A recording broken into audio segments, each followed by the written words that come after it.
here soon. So today I'm really excited because I always, whenever I have this fabulous girl on here, it's always great. We have great talks. She's got this big hand sanitizer. So if y'all can see us, watch us on Facebook Live. It's going to be a fun show. But before I begin, I'd like to say hi to Alifia. Hi, Alifia. She's one of the Chai Time girls. Many of y'all don't know her, but she has been part of Chai Time right from the beginning. She is a great supporter of ours. She just moved from Victoria, Texas to Houston. Wow. So she's a Houstonian now. So, say hi to Alifia on Facebook Live. All right, we're having a lot of fun. Before the show started, we were just chatting and getting all hyped up. And I wonder why. Why, girls? Why, Leila? Because Amy's here. I have lots to say. And she comes in with her energy, right? And yes. She's like, it's not like, whoa, I didn't have my coffee for her this morning. I didn't take a shot yet this morning to deal with Amy. Yeah, so we are not going to do any formal introduction with Amy. Everyone knows Amy. Amy's been here on Chai Time, and she is one of us. Yes. And it's always nice and wonderful to have her here. Yeah, anytime you guys ask, I'm like, yes, done. I'm going to be there. It's always fun with you guys. Yes, thank you. So what's going on, girl, with you? Just making a new normal with the pandemic and COVID. For me, the first, like when it first happened, it was like a shock. And my immediate thought was, okay, so how is this going to impact me as an artist, and how am I going to now survive and make money? Because in my head, I'm thinking the first thing to go when people are now, have to stay at home in quarantine. They're worried about money, so they're going to conserve funds. That art and public art and buying art is not going to be on the top of the list, and it's something that is like that's a luxury item. Yeah. So I just literally in my head was like, okay, what can I do to kind of change the narrative in my head? Because like for me, I always tell myself like abundance mindset, everything is an illusion. I can create whatever I want to create. So I then started doing free virtual live paint parties. So because we were at home, we weren't really doing anything. We wanted to, and art was a way to escape, whether it was doing physical art, music, listening to, they were having live concerts, watching movies, like any form of art was a way for everyone in the world to escape while being at home 24/7. So I was offering these virtual paint parties and it was picking up traction. And then from there, people were, hey, can you commission me? Can I commission you to do this art piece? And then murals started happening, and it was just literally from that one tiny act of offering something of service to the general public. Like all I said was like, if you want to donate, you're more than welcome to donate, but it's not a requirement to be a part of the virtual paint parties. And those paint parties are they're still up, posted on my website. So you can, if you want to host your own virtual paint party, just, play my video on TV and you can still paint along and do those paint parties. Oh, that's a lot of I fun. didn't know that. Yeah, it's still posted on there. So like if you want to do something with the kids, like there's still people who choose to be in quarantine. Yeah. And so, you're more than welcome to get on my website at www.amymalkin.com, shameless plug. And do these virtual paint parties at home. All you have to do is just go get your own canvas and you do great work, Amy. So, we love to support you, love to promote all your work. You have an original of mine in your home. Yes, I love it. I look at it and I, always get inspired by the words and everything. So it's so beautiful. Thank you. And, that's what I think, like, when you do your artwork and all that, do you feel that we all should have when we look at it, there's a certain vibe everyone gets, like, or, certain people will get, like when I saw your artwork and I bought that, and I just felt this, I was inspired and I felt the strength. and I felt love, and like a lot of the positive vibes in it. So do you think that really, it happens to everyone, or to people that you meet, people that buy your art? I think so. I mean, I don't think it happens to everybody. My art's not going to resonate with everyone, but I've had so many people tell me, they're like, I look at it and I like it and I don't know why. And I said, well, the reason you like it is because you're feeling the energy from it. It may not be because of the colors or what the design is. It's because you feel the energy of what I've been infusing in there. So I explained, when I make my art, I'm meditating and I'm painting whatever I'm feeling, whatever positive, feelings that I have. I'm infusing it into the artwork. So a lot of it sounds like hokey dokey or something like that, but if it's actually really scientific. So if you look at the second law of thermodynamics, energy is neither created nor destroyed. It's just transferred. Right. And we learned this in school. So energy is very much real. So I'm sure if you go into a room, I'm sure you'd be like, ooh, something feels tension. Definitely. That's energy. We all have the capabilities of feeling that. Easily, you could be, everyone's having fun, and then somebody can say something, immediately the energy shifts, right? Yeah. True. It's that. We've all experienced that. So when I say those examples, people are like, oh, so then energy is really much very real. You can shift the energy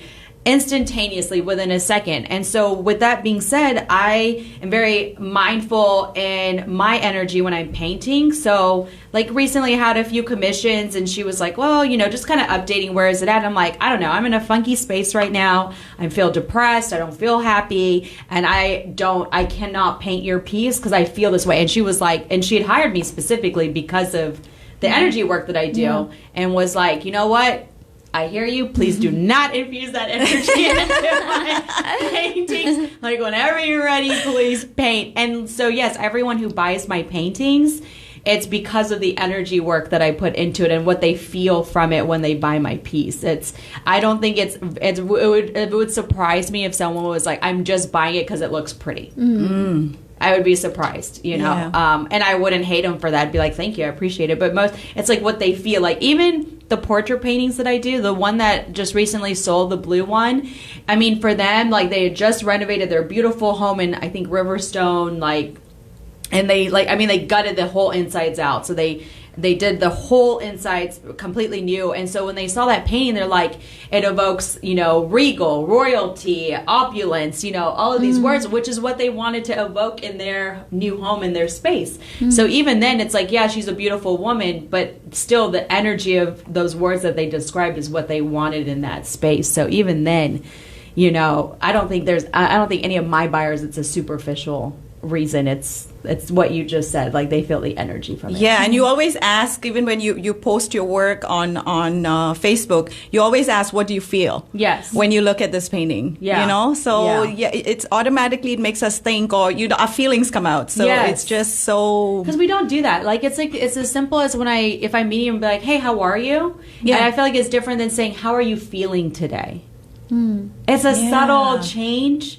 But when you ask someone, how are you feeling today, it makes someone really dig deep and be introspective. How am I really feeling? Right. What is my barometer? Because we got so much stuff going on. We're going day to day. We don't really ever check in with ourselves to be like, how am I really feeling? Or this doesn't really feel good to me, and I want to change the space. I want to change the people I'm around. Whatever it is, we don't do these things. We just go like little robots. Well, all right, drive here, try to drive here. It's we don't actually really are not conscious, and we're not really awake. And so even when I talk, it's very intentional in the words that I choose.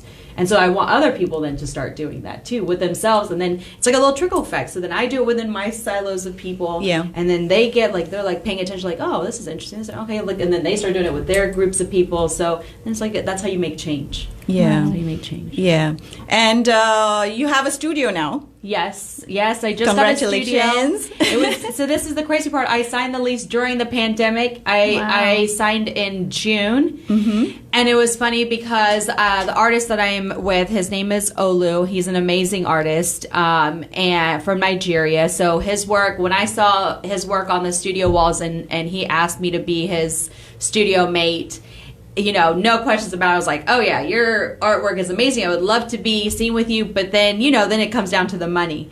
Okay, how much do I have to pay a month? So the pandemic happened at the end of March. So March, May. So it's been a full month. And then June came around. And I was telling him, I don't know if I should be spending money like that, like signing a studio. Like, I don't know if that's a smart move to make right now with the pandemic. And he was like, Amy, you talk about abundance. This is not abundance mindset. Don't worry about it. Everything will come. Just do it. Your artwork is amazing. Like, just do it, and everything will happen and fall into place. I was like, you know what? You're right. Everything will fall into place. And so I did. I signed it, and it's been amazing because it's introduced me to whole new groups of people in terms of the artist community. But then it's introduced me to just a whole different groups of buyers that I would normally not meet. So Sawyer Yards. So in that place, so it's in East downtown. I don't know if you guys have been there. No. It's really cool. So there's like 6 to 7 different buildings of art studios there. And like Winter Street Studios, Spring Street Studios, Summer Street Studios, the Silos, Sawyer Yards. I mean, I can't even remember all of them. And they're all within like walking distance of one another. They're not all artist studios like myself. Like there's like marketing agencies in there. Like Sawyer Yards has like a virtual golf pub, restaurants, like there's a bridal shop, like it's all sorts of stuff there. And so then every second Saturday of every month, they do this thing called Open Saturdays from 12 to 5. So the general public can come in and kind of just walk through all the artist studios and kind of just see all the artwork and see what's, typically everything's really for sale.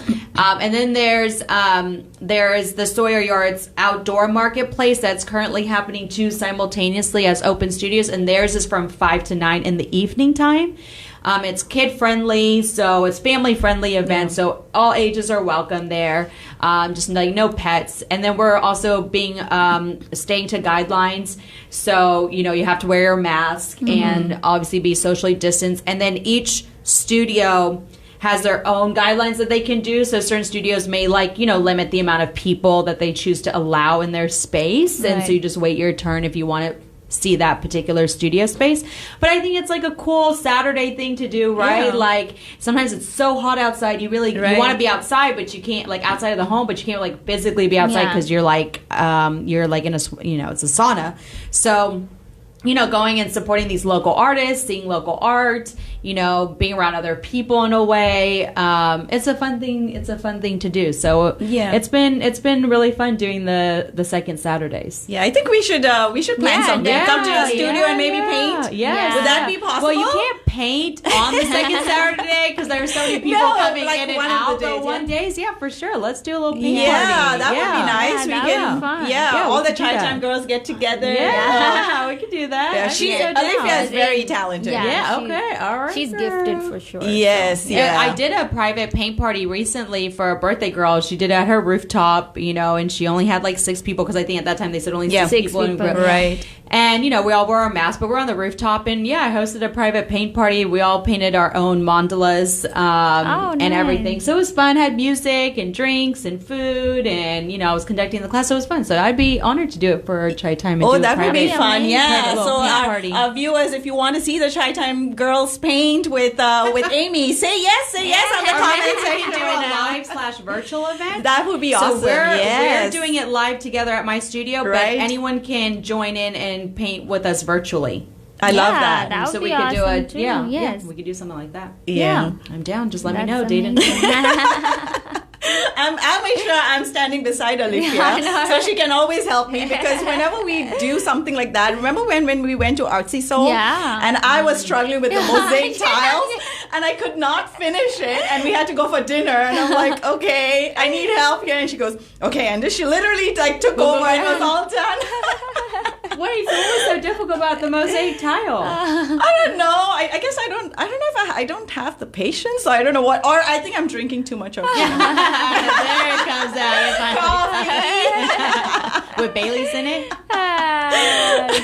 It's an evening event, so I have to drink a lot of coffee during that time. So. No judgment if you were drinking. There's some 5 o'clock somewhere, I'm right? just kidding. That's true. So, Amy, I wanted to talk about a little about a webinar that you just did recently. Yeah. right? It was about artist harassment, I Yes. believe. Can Yeah. you like shed some light on that for our audience? Yeah, I mean, I think it's like in just conjunction with the Me Too movement, that's happened, a while back, and it's still sort of happening. Yeah. I think in every industry, there's some sort of harassment, sexual harassment happening, and it's all the same, but it's not the same because it's specific to every industry. But I mean, in the artist industry, it is a male-dominated field. Mm-hmm. There's not a lot of women. There are women that are artists and public artists and are doing it full time, but there's not many of us out there. And so, when you're in any field, when you're looking for like mentorship or you need someone to help you kind of get into the industry and get your name out there and start getting projects out there, typically, most of the time it happens to be males because they're the most in the industry, right? Right. And so, sometimes there are certain males that abuse their power and, come on and make sexual advances, almost in a way hinting that if you don't do certain things with them, then they won't advance your career, and it's a tough position to be in. And it happens a lot it also happens a lot, you wouldn't think like in the art world, but it does happen a lot in the art world. I personally have also experienced something like that. Okay. Where and it's subtle. It's not like it happens where the guy's like, if you don't X, Y, and Z me, then you're not going to get this contract. It's not like so black and white like that. Mm-hmm. It's like, it's very like subtle. It's subtle. It's like passive aggressive. It's like hidden undertones. It's like they're kind of dropping in clues, and it doesn't happen right away on the first, second, or third meeting of each other, right? It's like you've established this rapport. They've established like, okay, I'm your mentor. I'm going to help you with the. And then slowly when you're meeting, it could be a subtle brush on your leg while you're sitting at a meeting or something, and they're sitting close to you. It could be a subtle brush. So they're kind of dropping these hints along the way. Mm-hmm. Or they're like, oh, you look really pretty today, or something, and you can tell. But it's such a fine line as women. We feel uncomfortable because it's like, well, am I over? Because if you say something and be like, oh, that made me feel uncomfortable. Oh, you're overreacting. Like I was just giving you a compliment. You're taking it out of context, right? But we all kind of knew what the underlying tone was. That person was making a sexual advance on you, but it was subtle enough for him to then turn it around and be like, well, no, I wasn't really doing that. You're overreacting. Yeah. Right. Yeah. And then you're kind of feeling like, was I overreacting? And you're questioning yourself, and it's just like, and we do that all the time, we do right? that all the time, and we basically negate our own. Or did I do something? Or I did something to provoke it. Maybe Yes. my shirt, this was too low, and he could see a little bit of cleavage. So I was inviting that invitation for him to. It was suggestive, or my skirt was a little too tight, or my dress was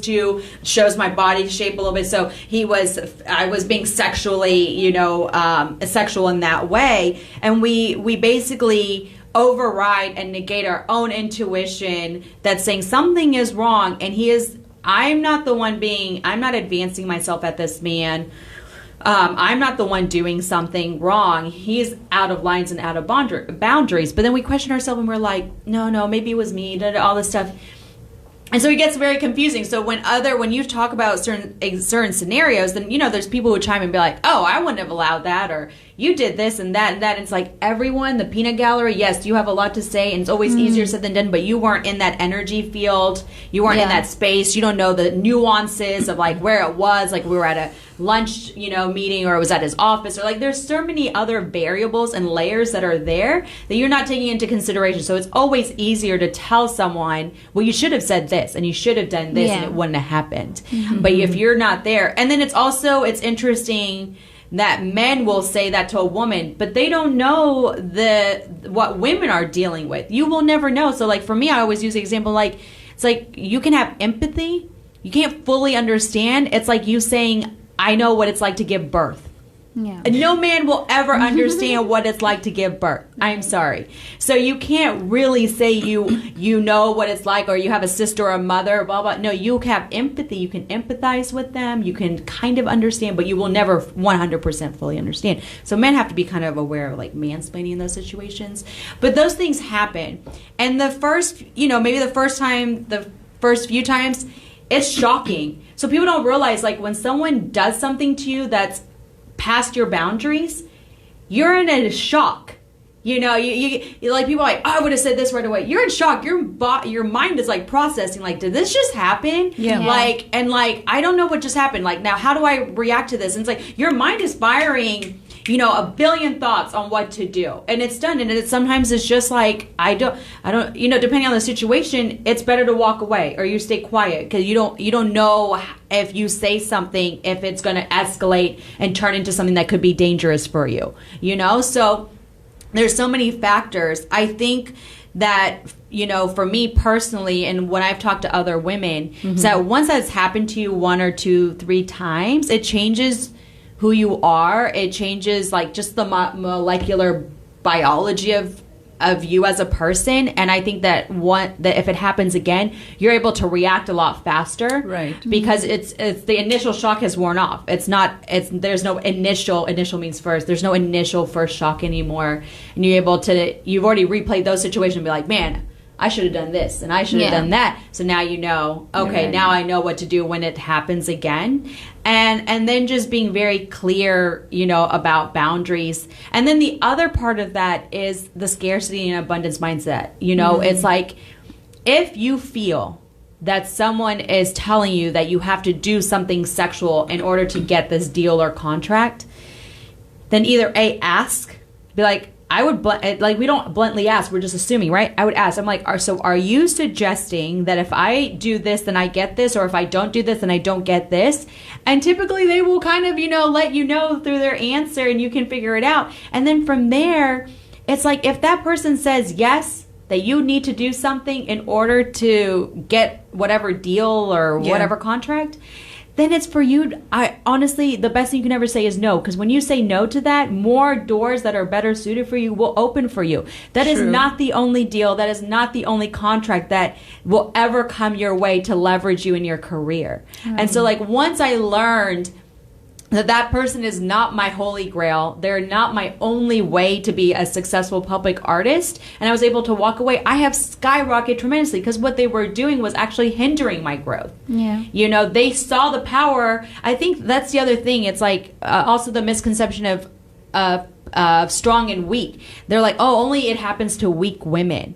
The thing is, that's not really true. It actually happens to, I think, stronger women, because I'm saying men and women, but it happens reverse too. But men see the power of that woman who just hasn't had her break yet and wants to abuse it and you know, kind of just use her powerful energy to his own advantage for his own, you know, his own company or whatever else, right? So I also want to change that narrative that when a man preys on a woman, it's not on the weak woman, it's the strong one, because he sees her potential as well too. So if you can resonate with that and be like, okay, so I was a victim of abuse, harassment, sexual, it's not because I was weak or I was dumb or any of this, is because I have potential and I'm powerful, and he wanted that from me. So now that I'm aware, I don't need him, and I can go do it on my own. I can create my own, you know, whatever that is for you, like your singing career, art career, whatever it is. Yeah.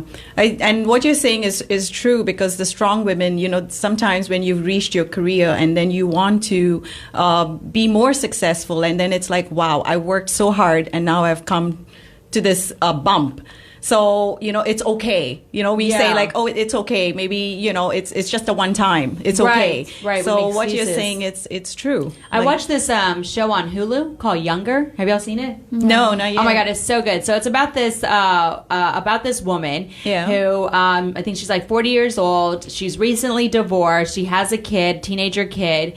And so she quit her job because that was the agreement her and her husband made. She was like an editor, worked in the editing field, and raised her daughter. So now that her daughter is going, I did. I've seen 2 episodes so far. So good. So her daughter is, you know, going off to college, and she's like, well, and she's newly divorced, and she's kind of like, what do I do? Do we need to go to a commercial break? Yes, we do. She's so used to it now, right? She's like, I know, you guys have to go on break. So we are going on a short break. This is Chai Time on 99.5 FM. Welcome back to Chai Time on 99.5 FM. We are in conversation with Amy Malkin. And Amy, we were talking about the show Younger. Oh, yeah. So, Man, you have good memory, because I was like, what were we talking about?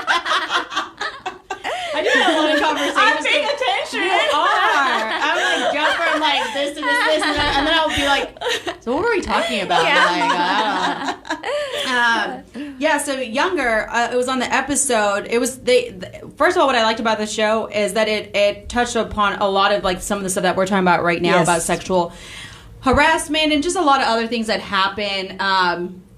That it's not really talked about mainstream, but it happens more often than not. And because we don't talk about it, we feel like these are like it doesn't happen as often, but it's happening all the time. So in this show, it's a 40-year-old woman who's newly divorced. Her child is going to college, and she's been out of the workforce because she's been, raising her daughter. So she wants to get back in the workforce, and she wants to get back into editing, in the editing world. But no one will hire her because she hasn't had work experience for the last, 15, 20, however old you are to go to college, 20 years of experience. And so then, a friend gets the idea, is like, well, you look young, so just lie about your age and say you're in your 20s something. Oh, okay. Yeah. So she lies, and immediately she gets a job as an assistant to an editor. And so that is not the show, actually, because I've watched too many shows. That is not the show. I was like, wait. You're funny. That's not the show. Actually, it was another show. I watched it right after. It's called A Bold Type. My bad. I'm so sorry. Bold Type, by Bold the way. Type. I love it. Okay, so my bad. That was totally the wrong show. Which, by the way, you guys should watch. It's a good show. No, you're probably right, because Bold Type, there's nobody lying. They're all young. No, but I'm talking about sexual harassment in the workplace. right. So in the Bold Type, or A Bold Type, I think it's on Hulu. So there's two. They hit on two separate notes. So one, the editor of the magazine. It finally comes out where when she first started in her career, she was sexually abused to the point where she had sex with this powerful man, because she thought she had to do that in order to keep her job. Right. And then on top of that, she didn't say anything or speak out because she was afraid. So then like 10, 15 years later, now she's the editor, and she's finding out that women were still getting harassed by him. And so had she spoken up then and brought him down, it would have stopped him from doing that to other women, right? And then on the other end, so there was a male editor. He was a black male editor there in the magazine. Had consensual sex with a white woman editor. So the story, and when you get to know the storyline and the characters, he is the most sweetest, most respectful, like the most respectful person you could ever meet, you know. And just very considerate and loving and caring and sensitive. So he's at a party, he's been drinking. He meets this woman. She's been drinking. He's making, suggestions to go back to her place and like to, obviously be intimate, and they do. So he's thinking he's done nothing wrong, right? But then she writes fast forward a few months, or I don't know the timeline, she writes an article about that movement of consent and sexual consent and the harassment in the workplace. And she shares several anecdotes, and he's part of it, where she felt like she was forced to have sex with him because and that she wouldn't get I wasn't paying attention to the show that much, but she wouldn't get an article, or she wouldn't get something because he was more powerful than she was. So she felt like she had to have sex with him. So then in his defense, he's like, well, if she didn't really want to do it, she should have just said no. Yeah. That's always the argument, right? Yes. But it's not that simple when you're in that space, when you're like, you're weighing your options, you know? And it's almost like over hundreds of years, women, our power is in our sexuality and sensuality. And so it's like almost an exchange of powers. Like, okay, well, I'll sleep with him in order to get this and this. And I think it's that we have to be at a space to say no. Right. Like, that's not okay. And then it comes down to the abundance and scarcity mindset. It's like, if I don't get this deal because I don't sleep with him, it's okay, because I have faith that another better and bigger deal is coming along. But that's not always the case, because we have been trained to be in scarcity mindset, to be afraid, to be fearful.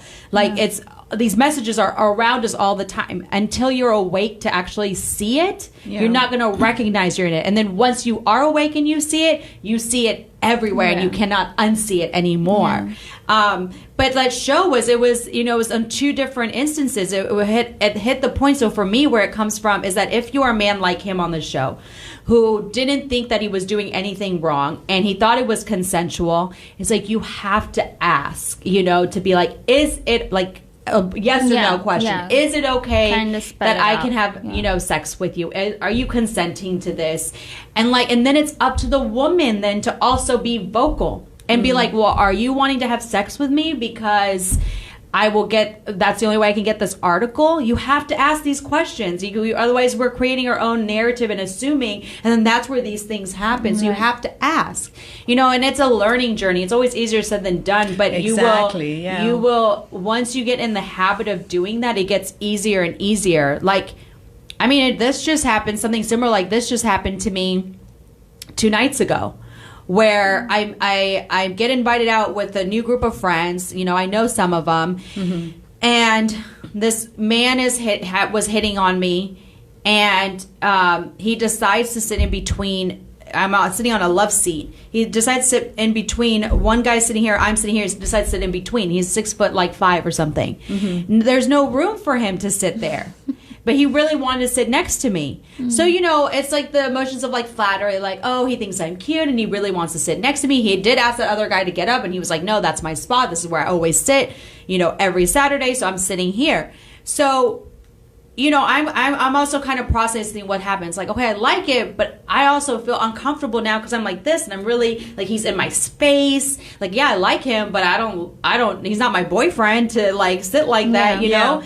And then, we're all been drinking and eating, and we're smoking hookah and all this stuff. And then, from going from his arms, sitting across the couch like this, slowly slides, and his arm is on my thigh and kind of squeezing. And I'm and literally the people in the group are like, she looks uncomfortable. She feels uncomfortable. And I'm making subtle hints. I'm like, yeah, immediately when that happened, I'm like, yeah, this is a situation when I'm at sitting in an airplane, and the guy puts both his hands on the armrest in the middle, and I would move his arm. I'm sorry, this is my armrest. You have one there, then I get one here too. Share. Share. And I say something now. I refuse to sit like this in a plane because he's bigger. Go buy 2 seats. I don't care. Yeah, right.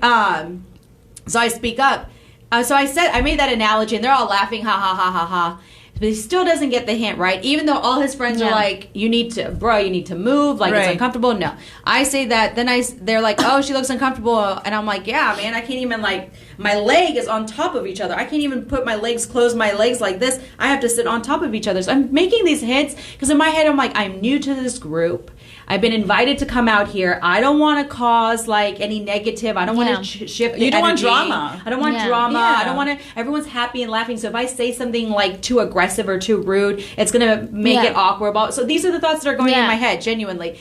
And the entire time, he's not getting the clue, and he's touching me, and there was nothing I'm afraid he's not gonna like me if I say no, because I didn't know him like that. So for me, it was and what I learned in that moment, what I learned afterward, hindsight being 2020, because there's a lot of other factors that came into play. So it's nighttime, drinks are flowing. It's inevitable when you have both sexes of in a group present in a younger crowd, because I would say this does not happen with my parents and their harm party. We're not talking about. Listen, let me revise it. It's single young people. Sex is a topic that comes up, at nighttime. And I think one of my friends was smoking the hookah, and she was like, I'm sucking on this really hard and I can't get the smoke out. I don't need to fill in the blanks. We all know where our head went there, right? So these are the laughs that are happening in the group, blah blah. So, but then the guy next to me is making inappropriate innuendos in my ear, and I'm kind of in my ear, but loud enough for people to hear, but he's saying it to me, and so they're laughing, but then they're oh, that's not cool, to say that, blah blah. I was yeah, I'm not, no comment. I'm I just met this guy, and he's making these very inappropriate comments, and it was a lot of things. And then I asked for the check. I personally, I'm sorry. If you're telling me you like me, you invited me out to come here, you're rubbing up on my thigh, I would think you would pay for my $15 plate. I'm just saying. And didn't pay. And it was all, there's so many, and that's not even a big deal. But, you know, for me, what I learned, and I did a live video on this recently. Yeah. About consent on men and women on both ends. Like for men he should have asked me, is it okay if I can put my arm around you? Is it okay if I can and if I was okay with it, then so be it. If I'm not okay with it, it doesn't mean I don't like you. We haven't crossed, those are my boundaries for meeting someone, you know? And then for me, regardless if it had shifted the tone, it does not override me not feeling comfortable. So if I felt uncomfortable, it was also up to me to then make a hard no, because I was making soft no's, and and obviously he heard me, but he didn't really care, and he was still doing what he was doing, and so it was up to me to not allow what was happening, the nuances of that group, to be like, you know, oh, well, I'm not gonna say anything because I don't want to ruin the energy of the group. Right. Just be like, you know what, you're uncomfortable, and there was many options. Like people like, well, what could you have done? I could have gone up and sat across at an empty seat. Right. You know, I could have said, hey, and told him quietly, so not making a big announcement, say, hey, you're really making me uncomfortable. Right. Can you please move? You know, whatever. So it's all easier said than done. That was my first time ever experiencing something like that in that kind of atmosphere. So now I know if something was like that to happen, I can now I know how to react faster because I've already processed through all these thoughts that have already happened. But these are happening now, and I share these stories very openly to people is because we've all been in situations like that, and I want it to be a learning and teaching moment for people, you know? Yeah, that's a good thing, because a lot of times, you know, when we are talking about, you know, incidents that happen, it's always like, well, what do you expect? It's a nightclub. Or what do you expect? It's a bar.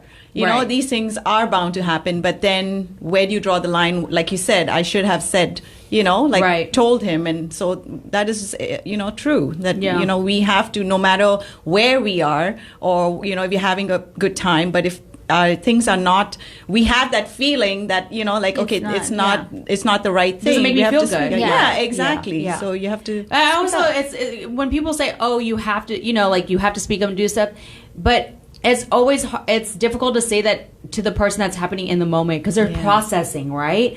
Like it was interesting, like this was a long time ago. I was doing like happy hour at Cyclone Anais, and there was a guy sitting across the bar, and he was like oogling at all the different women there and doing so. You could just tell he was a little old creeper guy. This one girl that was sitting next to him, she was leaving. He was trying to make conversation, and you could tell she was like, hi, yeah, I'm being nice. But she's like, I really just want to be here by myself and just eat and drink or whatever. So she's getting up and leaving, and she's like, okay, bye. And she says bye to him, and he pulls her by the waist and gives her a hug and gives her a kiss on the cheek. And I'm watching this, and clearly she was like this, like uncomfortable, but she was kind of also stunned herself, like, what just happened?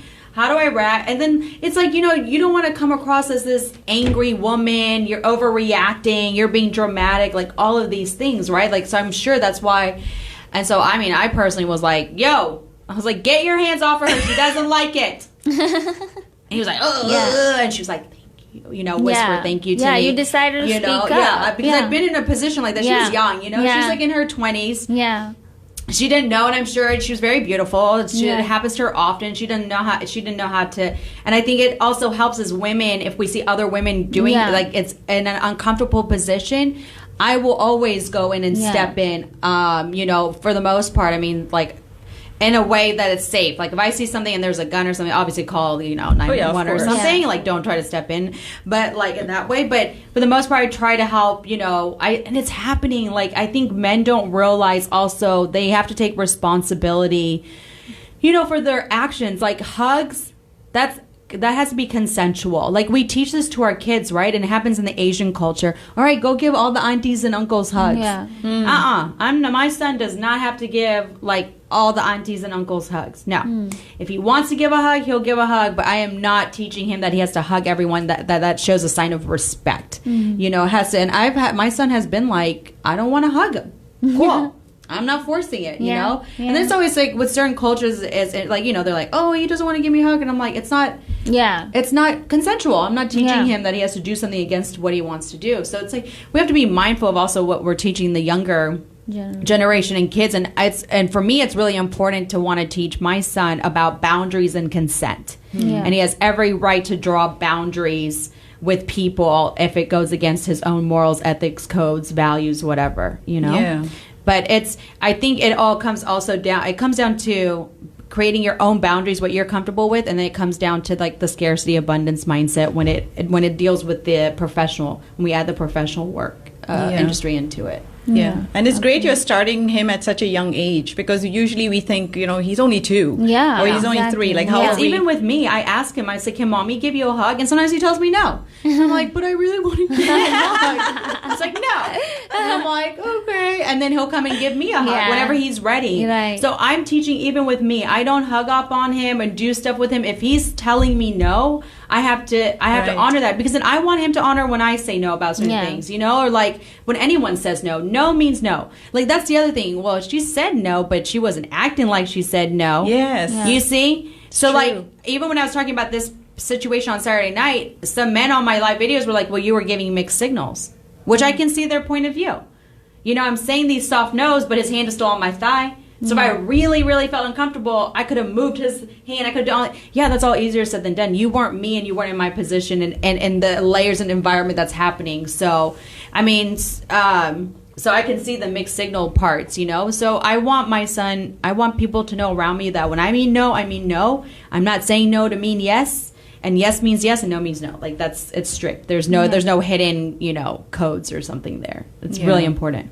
Yeah, that's true. That's good. So this morning when you came in, before you came in, I was on Facebook and I saw you live. Yeah. And I was like, oh, girl, you've already started the show with all the Tri-Time girls. Just kidding. So, so you had some sort of a moment out there. Yeah, I mean, my live video this morning was just talking about being authentic and being real with yourself. It's been something that's been on my mind for the last few months, because I've been experiencing it over and over and over again when I'm hanging out with different groups particularly with females, and how filters and photo editing apps and all of these things are almost dictating the way we present ourselves on social media. It's that we can't real life filter ourselves, and we real life can't photo edit and make our waist slimmer and thigh slimmer and our nose thinner and our lips bigger and all this stuff. It's like, okay, let's take away all these. It's like we can't walk around like that. So these pictures are fake and they're not real. And it's like, where do we just draw the line, and what are we teaching people around us? And in a way, it's indirectly it's a form of insecurity of yourself, and you are what's the word? Your standard of beauty is being measured by what society is saying is beautiful. Right. That's not the standard of beauty. The standard of beauty is, are you a real person? Do you have empathy? Are you caring? Are you kind to others? Are you honest? That's the standard of real beauty. Because when we're really looking at who we want to be friends with, real friends with, authentic relationships, who we want to have as our life partner, we're not seeing how big their lips are and all of these other superficial stuff. We're looking at their inner qualities at the end of the day. Right. And so, I don't know, I was just it happened more than one time. It's happened a good, I think, 10 to 15 times if I'm really counting, of women either telling me not to post something on social media because they don't like the way they looked, or they want to edit their photos before I post it, or I posted something and they want me to take it down and delete it. And for me, it's just frustrating. It comes down to why? Nobody is really paying attention to us in that way. There's pictures posted of me on social media that is not, I don't really think I look pretty in it, but it's the way I'm seeing myself, and the way I see myself is not how other people are seeing me, right? Right. They're not really looking at you in that way. Ooh, Amy, what was her arm was like this instead of like this, and that doesn't look good. She shouldn't have posted that. Who cares? Right? That's I don't know. true. Nobody really cares. I think we make things bigger than what it is, and it just comes down to just our intentions, So I was, it's the filters, the wearing Spanx, wearing makeup, if you're wearing constantly heavy makeup, it's we're all wearing makeup, but it's not altering our facial features. So if you took off your makeup, I wouldn't be like, whoa. Damn, you look completely different. You know what I'm saying? Like, you know, there's all these like, let's do contour tricks so we can contour our cheeks. So we go, look like this, and we're going to contour our nose. Like, nobody, like, really, the men actually don't really like all that stuff. Like, let me tell you, the men want real. And they like the cellulite, and they like the rolls. They like real. They're not sitting here going like, I need her to look like skinny mini, and I got to see 6 ribs poking out of her, and all. They don't really care about that stuff. Not the real, authentic guys who are consciously and emotionally aware. Right. You know, the ones that you really want to be with. You know. Yeah. So I don't know. That was like my live video of today, because I was just. I love your live videos because you touch on so many topics that really. It really like hits all of us. Yeah. And we don't talk about it. We always talk among circle of friends or who we are comfortable with. But with you going live, and it makes us think. Yeah. Like, wow. Yeah, that's true. And I'm okay if the thoughts differ from mine. Like, yeah, I'm of open to course. the discussions. Right. You know, this is just, and I always preface, this is just my opinion. These are my thoughts, and I'm Of going course. through it. So I just want to share it out loud. And maybe somebody else is feeling the same way I'm feeling. Like, I talked to one influencer. She has, like, I don't know, 15,000. Very beautiful.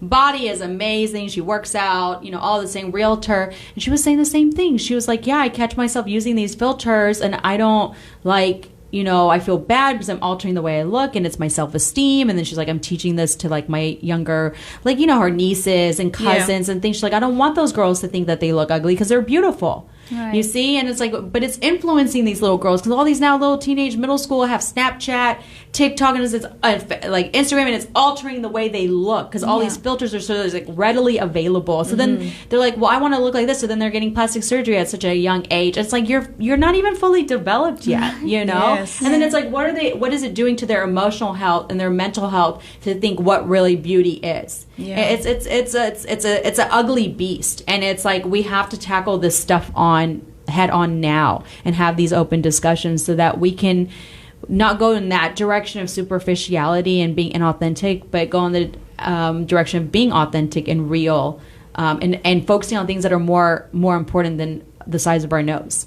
Yeah, you know, that's true. Yeah, and it's not only for the girls; it's even for the guys. Yeah. And now, even so, these days, I find the guys. I mean, it's good to be healthy. It's good to live a healthy lifestyle. But sometimes, you're so focused on just your body that you forget everything, and you give up so much, right? Right. Yeah. So I think even the guys are in that similar situation as where the they have to girls. tone up or beef up, and then here they are taking all kinds of supplements and supplements, and then testosterone, forget it's all about your health. It's not about the way you look, right? you know? Right. So, and girls don't want. I mean, there's not a lot of women who want like the.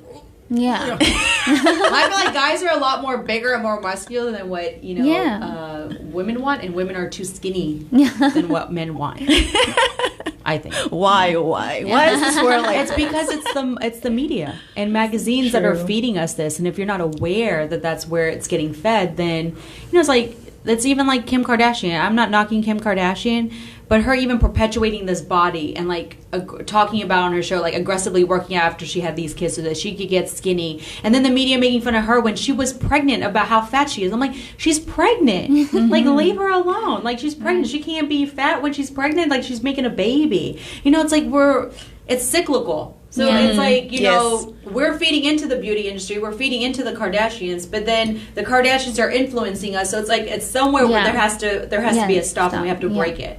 Yeah. And it doesn't happen worldwide instantaneously. It happens in our own silos, with yourself first, taking notice and being aware, and then it trickles with our friends, and then they do it with their friends, and then that's how we start making change. Right. Yeah. Wow, the time's gone by. Like an hour just went by like that. And then we were talking about so many things. Yes. We didn't get to what we were going to talk about. I already had a feeling, because when you asked me, and I was like, yeah, sure, we'll talk about it, but we're not. There's no time. So Sasha's not here with us today, but the next time, Sasha, that topic is kept for you. Yes, So yes. I save it just for you, We Sasha. won't say it. Dun, dun, We dun. won't You say have it. to tune in to find out. Exactly, but we are looking forward to coming to the studio, Yes. doing some Enjoying painting, things. right? Yes, Yeah, yes. that's going to be Enjoying fun. We'll Yeah. pick a date, Yeah. go Facebook Live, and get Perfect. people to join in as well. If Yeah, anyone they would want to. like to, Yeah. that would be a great idea. Yes. I love it. Yeah, thank you, Amy, for joining you so us much this for morning. having It's me. always fun. It's Yes, always a same. great time with Same, you. same. And we hope to see you soon. Yes. Yes. Always. And we don't have to call you. You can call us too. Okay. right? Okay. I feel like Hey, we're on the radio Lynn. show today. I really want to talk about this. Can we just Yeah. come in? Okay, done. Whenever you're ready to vent. That's like every day.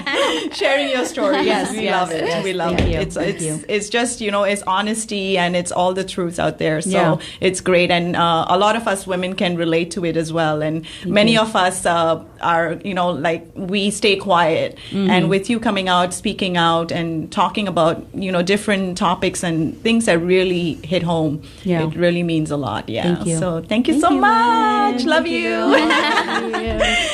Thank you, everyone, for joining us here this morning on Chai Time. We'll see you next Monday. Stay safe and take care of each other. Bye-bye. Bye.